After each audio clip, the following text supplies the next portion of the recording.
بسم اللہ الرحمن الرحیم۔ اللہ تبارک و تعالی قرآن مجید میں فرماتا ہے الہاکم التکاثر حتی زرتم المقابر۔ ترجمہ: تمہیں زیادہ سے زیادہ جمع کرنے کی ہوس نے غافل کر دیا یہاں تک کہ تم قبرستانوں تک جا پہنچے۔ اس آیت میں اللہ تبارک و تعالی نے دنیا کی حرص اور لالچ کی مذمت کی ہے کہ انسان دنیاوی چیزوں کے پیچھے بھاگتا رہا ہے یہاں تک کہ موت اسے آ دبوچتی ہے اور وہ قبر میں چلا جاتا ہے۔ سورۃ القمر۔ اللہ تبارک و تعالی نے دوسری جگہ ارشاد فرمایا بل الساعۃ موعدہم والساعۃ ادھیٰ وامر۔ ترجمہ: بلکہ قیامت ہی ان کا وعدہ گاہ ہے اور قیامت زیادہ سخت اور تلخ ہے۔ اگرچہ اس آیت میں قبر کا براہ راست ذکر نہیں کیا، لیکن قیامت سے پہلے قبر کا مرحلہ انسان کے لیے ایک امتحان ہے جو اس آیت کے سیاق و سباق سے سمجھا جا سکتا ہے۔ سورۃ المنافقون۔ وَأَنفِقُوا مِمَّا رَزَقْنَاكُمْ مِن قَبْلِ أَن يَأْتِيَ أَحَدَكُمُ الْمَوْتُ فَيَقُولَ رَبِّ لَوْلَا أَخَّرْتَنِي إِلَىٰ أَجَلٍ قَرِيبٍ فَأَصَّدَّقَ وَأَكُن مِّنَ الصَّالِحِينَ۔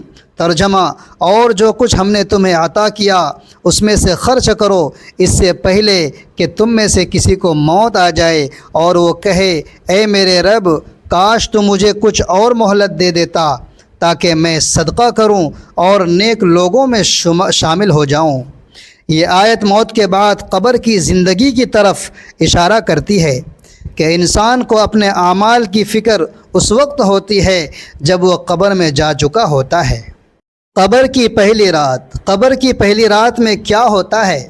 حضرت علی رضی اللہ تعالی عنہ نے فرمایا کہ میں نے رسول اللہ صلی اللہ علیہ وآلہ وسلم کو فرماتے ہوئے سنا کہ انسان کی مشکل ترین رات قبر کی پہلی رات ہوتی ہے، کیونکہ جب اس کے دوست، احباب، رشتہ دار اور اولاد اسے دفنا کر چلے جاتے ہیں تو وہ انسان روتا رہتا ہے اور وہ ہر ایک دوست کے پاس جا کر اسے روکنے کی کوشش کرتا ہے کہ مجھے چھوڑ کر نہ جاؤ، لیکن افسوس کہ اس کی آواز کوئی نہیں سن پاتا۔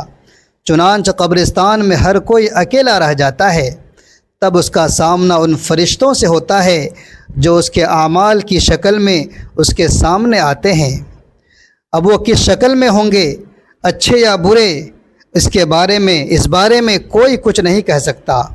وہ فرشتے اس سے اس دنیا میں گزری ہوئی زندگی کے متعلق سوالات کریں گے جن کے جوابات اس کی زندگی کے اعمال میں موجود ہوتے ہیں جب تک وہ سانس لے رہا ہوتا ہے۔ ایک حدیث پاک کا مفہوم کچھ اس طرح سے ہے کہ رسول اللہ صلی اللہ علیہ وآلہ وسلم نے ارشاد فرمایا تم قبرستان جایا کرو کیونکہ قبرستان موت کو یاد دلاتا ہے۔ آپ صلی اللہ علیہ وآلہ وسلم نے فرمایا کہ میں نے اپنے رب سے اپنے والد کی قبر پر جانے کی اجازت مانگی تھی، مجھے اس کی اجازت مل گئی، لیکن تم بھی قبرستان جایا کرو، اس سے دنیا سے بے رغبتی پیدا ہوتی ہے اور آخرت یاد آتی ہے۔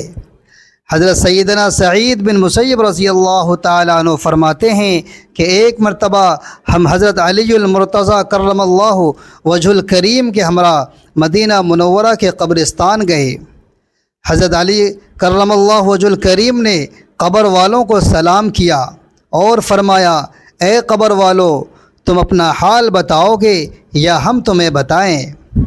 حضرت سعید بن مسیب رضی اللہ تعالیٰ عنہ فرماتے ہیں کہ ہم نے قبر سے وعلیکم السلام ورحمۃ اللہ وبرکاتہ کی آواز سنی۔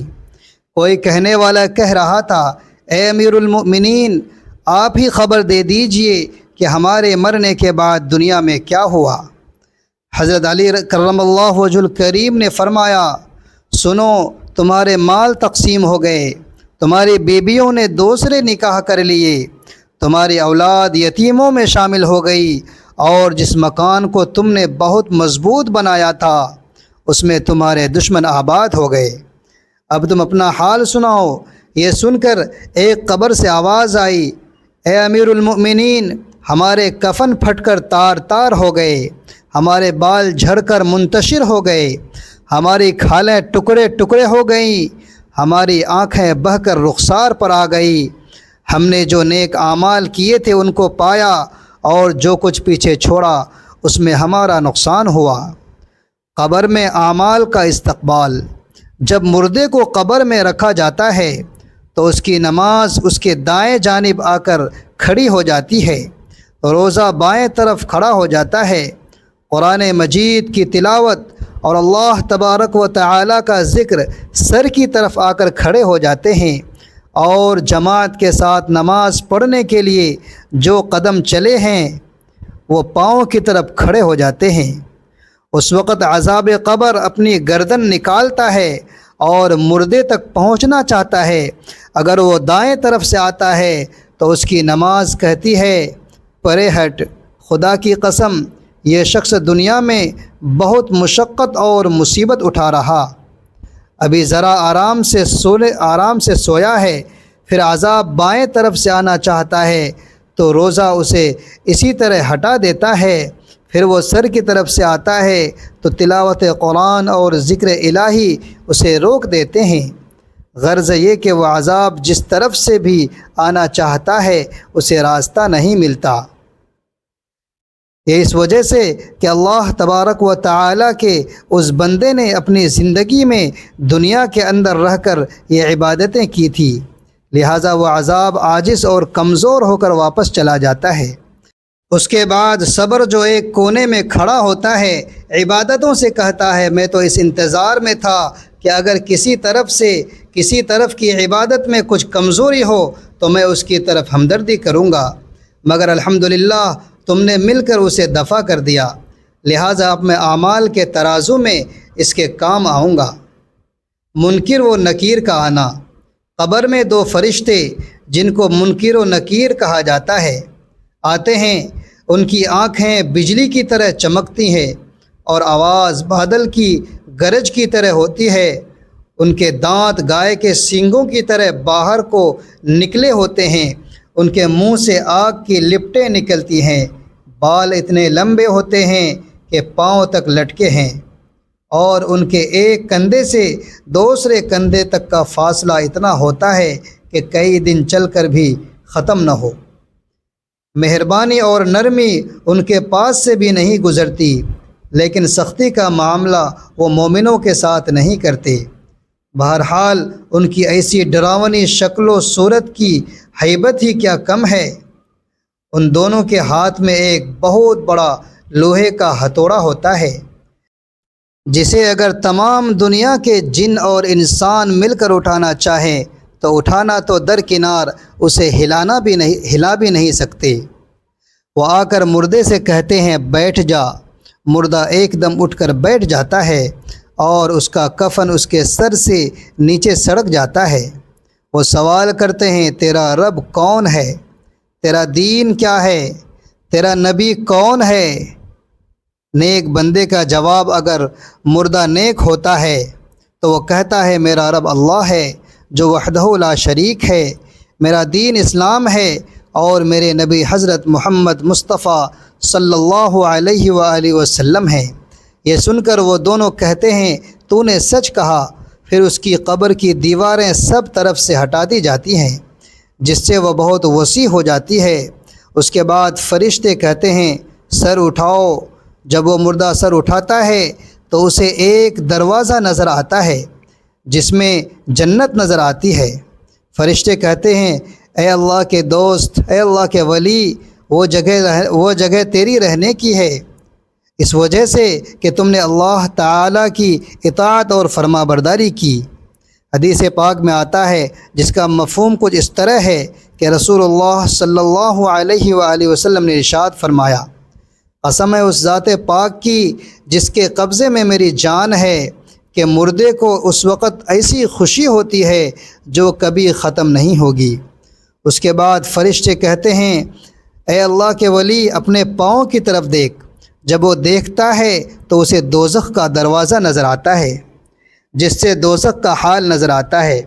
فرشتے کہتے ہیں، اے ولی اللہ، اے اللہ کے دوست، تو نے اس دروازے سے نجات پالی۔ اس وقت بھی بندے کو اس قدر خوشی ہوتی ہے جو کبھی ختم نہیں ہوگی۔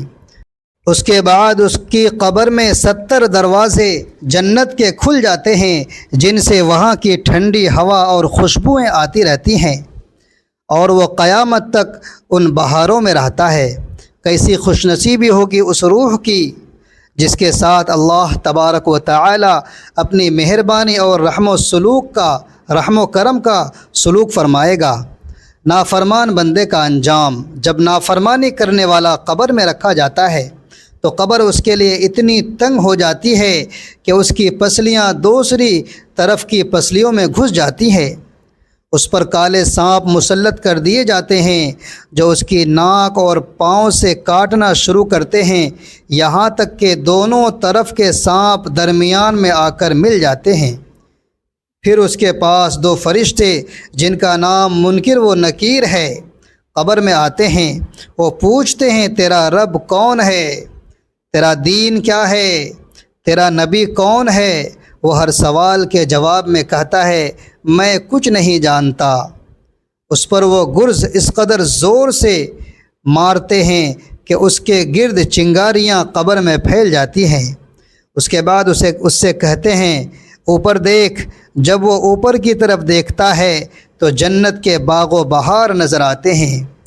فرشتے اس نافرمان سے کہتے ہیں اے اللہ کے دشمن اور نافرمان، اگر دنیا میں تو اللہ تبارک و تعالی کی اطاعت اور فرما برداری کرتا تو یہ تیرا ٹھکانہ ہوتا۔ ایک حدیث پاک کا مفہوم کچھ اس طرح ہے کہ رسول اللہ صلی اللہ علیہ وآلہ وسلم نے ارشاد فرمایا قسم ہے اس ذات پاک کی جس کے قبضے میں میری جان ہے، اسے اس وقت ایسی حسرت اور افسوس ہوتی ہے کہ اس جیسی حسرت پھر کبھی نہیں ہوگی۔ پھر اس کے لیے دوزخ کا دروازہ کھولا جاتا ہے اور فرشتے کہتے ہیں اے اللہ کے دشمن، یہ تیرا ٹھکانہ ہے، اس لیے کہ تو نے اللہ تبارک و تعالی کی نافرمانی کی۔ اس کی قبر میں 70 دروازے جہنم کے کھول دیے جاتے ہیں جن سے قیامت تک گرم ہوائیں اور دھواں وغیرہ اسے آتا رہتا ہے۔ میرے دوستو، آخری بات یہ ہے کہ اس دنیا سے رخصت ہونا ہے، اس دنیا سے مرنا ہے، یہاں سے جانا ہے، موت آنی ہے۔ اللہ تبارک و تعالی قرآن میں فرماتا ہے ہر نفس کو موت کا مزہ چکھنا ہے۔ یہ آیت قرآن مجید میں سے ہے، سورۃ العنکبوت آیت نمبر 57، جس کا ترجمہ ہے کہ ہر جاندار کو موت کا تجزیہ کرنا ہوگا۔ ناظرین، اپنے رزق میں حصول برکت کے لیے اللہ تبارک و تعالی کے 99 ناموں میں سے ایک نام ضرور ٹائپ کریں، ویڈیو کو لائک کریں، شیئر کریں اور چینل کو سبسکرائب کرنا نہ بھولیں۔ اگلے ویڈیو تک کے لیے اجازت دیجیے۔ خدا حافظ۔ السلام علیکم ورحمۃ اللہ وبرکاتہ۔